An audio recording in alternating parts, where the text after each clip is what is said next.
What's going on, everyone? My name is Sam Olson, and I specialize in Medicare. And one of the things that I commonly do is I go to senior homes and give seminars. I've done over 50 in the last 3 or 4 months.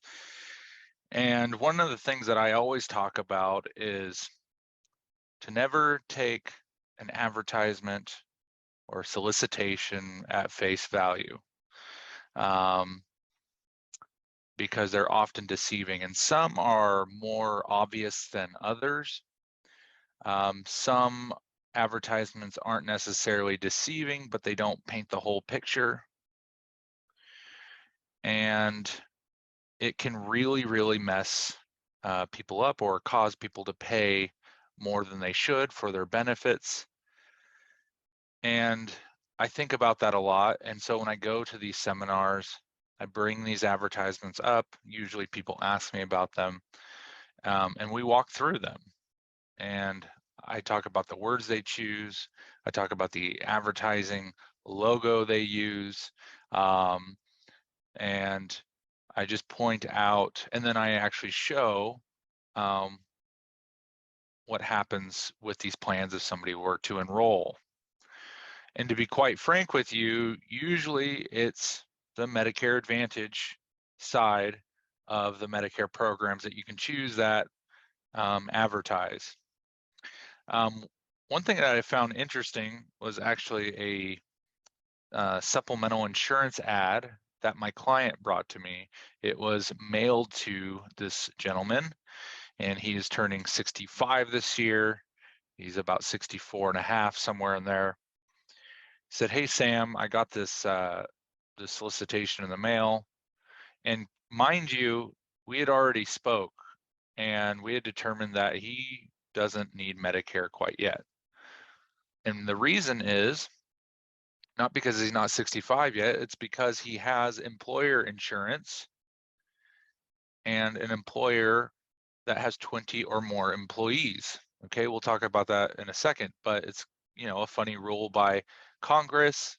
As long as you have 20 or more employees, you can keep your employer insurance and delay Medicare Part A and B. And Part B is usually the one that we're concerned about because Part B has a premium. Now, there's other reasons why you shouldn't enroll into Part A necessarily, and I don't have time to get into that right now, but nevertheless, now, that's not the only reason. Just because you have employer insurance, that doesn't mean you should delay Medicare. It could be that Medicare is better than your employer insurance, and you kind of have to dig into that and look into it. And ultimately, my entire goal with each client is to save them the most money while giving them the benefits they need. So if that means remaining on their employer plan, then that's my recommendation.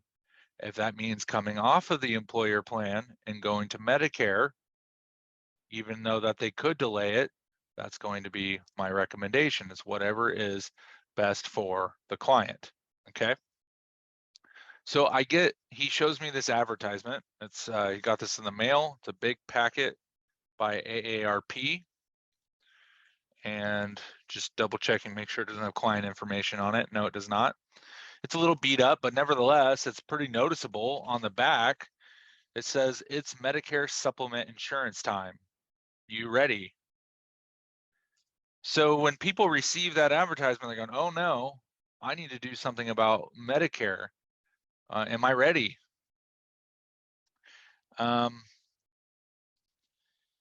Well, I think it's good in the sense that it causes you to think about it, but it's bad in the sense that you're thinking you need to sign up for a supplement right now. That might be the case. Okay, there's some really obvious cases. One, if you don't have Medicare, or if you don't have any type of insurance, or you have a covered California plan, or you're on COBRA, or you have a retiree plan, okay? Those are all reasons why you should enroll into Medicare. All right, but if you have great group health coverage from an employer from whom you are actively working, and they have 20 more employees, you can delay Medicare, and that happens to be the truth for a lot of folks.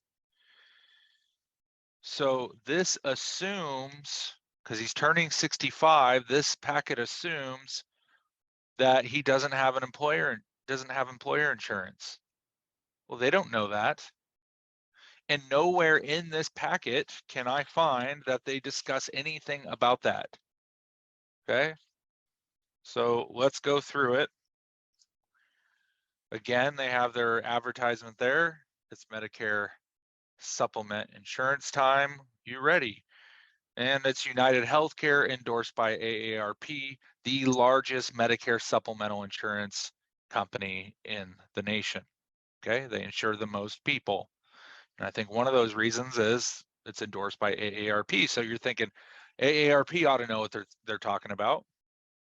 Okay. And so they go through their whole shebang here, why you should sign up for a Medicare supplement and why you should do it earlier than later. Well, why would you do it earlier if you don't need it? You end up spending, first of all, you have to enroll into Part B. For most people, that's $170.10 at the time of this recording. And then you have to pay the monthly premium for the supplemental insurance, which is depending on which plan you choose. It could be, and where your area is. Here in Northern California, it's probably around 100 to 150 bucks. So you have $170.10 for Part B, and we'll just call it $130 for the supplement. So you're talking about $300. Okay. And so the ad goes on, it goes on to explain this booklet here. The booklet's very well done, and it explains the Medicare supplements and how they work and the benefits of it, which I think supplemental insurance is awesome. But then it goes on to sell their supplement and saying, if you enroll now, you'll save 36%.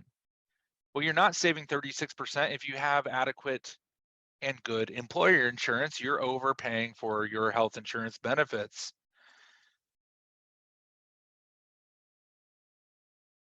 And then at the very end of the packet, it says, so what's next? Well, you ought to call them, right? So that way an agent can enroll you into their supplement. And by the way, they will enroll you into the supplement before you even have your Medicare benefits. Okay, they can do that. And by the way, if this is you and this just happened to you, you can disenroll. You have a 30-day look period, and really you can disenroll from the supplement if you like, and just remain on your employer coverage and delay Part B. Okay. There's more to this. They even send you an application. Okay. I don't want to show the customer's name there, but they got the customer's name there at the top. And they give them an application to fill out and send back.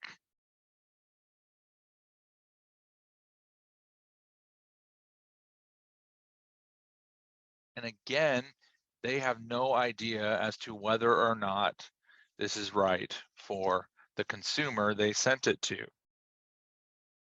There might be something here in the fine print, but nevertheless, it's probably not going to be something that you pay too much close attention to.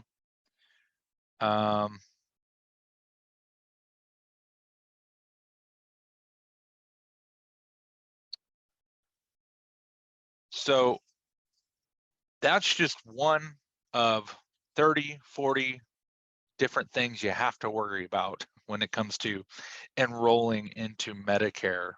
And while I see a lot of the misinformation happen on the Advantage side of things, it's also happening with Medicare supplement advertising as well.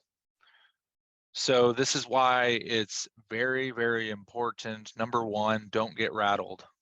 I get calls probably 3 or 4 times a week, and they say, Sam, and they're stressed out. You can tell they're stressed. I got to enroll into Medicare, otherwise I'm going to be penalized. I'm going to be, and I'm going to, you know, in their lifetime penalties. Now that's very true. That could happen. But oftentimes after I ask them about their situation, I say, okay, are you still working? Yes, I'm still working. Okay. And a lot of people are working beyond age 65 at this point. Okay, do you have a group health plan through your employer? Yes, I do. Okay. How much are you paying for your employer group health coverage? Or the way I phrase it is, how much are they withdrawing from your paycheck? Okay. A lady last 2 days ago, they were withdrawing $45 every pay period. So $90 a month for her health insurance.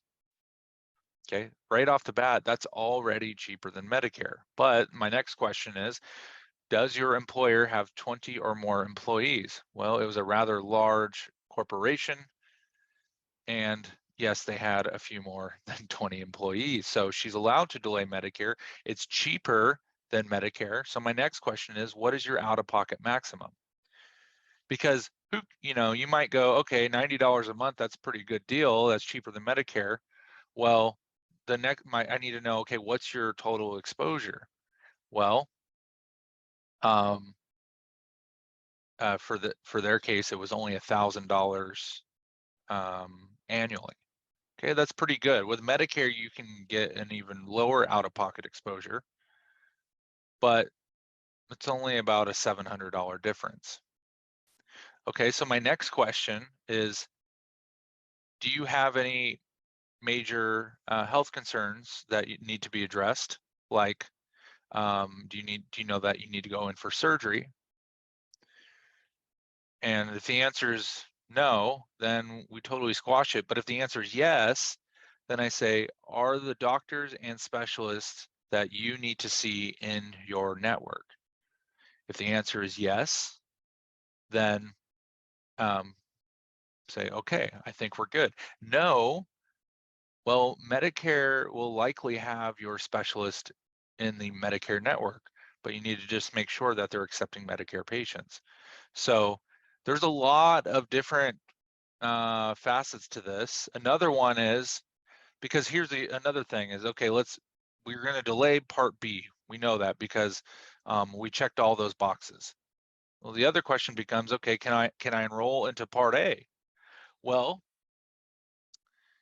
you can enroll into Part A. It's premium free, so you're going, hey, I might as well enroll into it. Only if you do not have a health savings account, an HSA. Okay, if you have an HSA, you are not allowed to have any part of Medicare. So if you have an HSA while you have Medicare, then guess what? You're going to be penalized for that on your taxes. So there's a lot of things to figure out there, but I think just sending somebody an application saying, hey, you should enroll today, and in fact, you should enroll early, is not a good thing to do for clients. Might be a good marketing strategy, but it's not the best thing for clients. So that's all I have for you folks today. If you have any questions, you can comment below, and or you can reach out to my office. Thank you.